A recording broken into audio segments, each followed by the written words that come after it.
BJP కొత్త వ్యూహం, పొత్తులకు స్వస్తి, ఒంటరి పోరుతో దక్షిణాదిపై గురి. భారతీయ జనతా పార్టీ తన రాజకీయ పంతాను పూర్తిగా మార్చుకుంటోంది.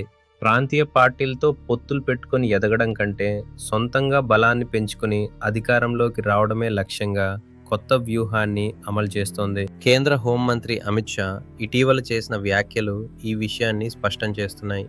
తెలంగాణ రాజకీయాల్లో గత కొంతకాలంగా బీజేపీ ఇతర పార్టీలతో పొత్తు పెట్టుకుంటుందనే ఊహాగానాలు సాగుతున్నాయి. ముఖ్యంగా బీఆర్ఎస్తో రహస్య ఒప్పందం ఉందనే ఆరోపణలు, లేదా టీడీపీ జనసేనతో కలిసి పోటీ చేస్తుందనే ప్రచారం జరిగింది. అయితే అమిత్ షా ఈ వార్తలకు స్వస్తి పలికారు. తెలంగాణలో బీజేపీ ఒంటరిగానే పోటీ చేస్తుందని ఆయన ఖచ్చితంగా చెప్పారు. ఈ నిర్ణయం వెనుక పార్టీ సొంత అస్తిత్వాన్ని చాటుకోవాలనే బలమైన కోరిక కనిపిస్తోంది. బీజేపీ ఈ సోలో వ్యూహాన్ని ఎంచుకోవటానికి ప్రధానంగా 3 కారణాలున్నాయి. మొదటిది, పార్టీని స్వయంగా బలోపేతం చేసుకోవడం. రెండవది, పశ్చిమ బెంగాల్లో ఒక దశాబ్ద కాలం పాటు కష్టపడి సొంతంగా జెండా ఎగురవేసినట్లే ఇప్పుడు తెలంగాణను తమ ప్రధాన లక్ష్యంగా మార్చుకుంది. మూడవది, రాష్ట్రాల్లో ఇతర పార్టీలపై ఆధారపడకుండా సొంత నాయకత్వాన్ని నిర్మించి స్వతంత్రంగా ప్రభుత్వం ఏర్పాటు చేయాలనేది అమిత్ షా దార్శనికత.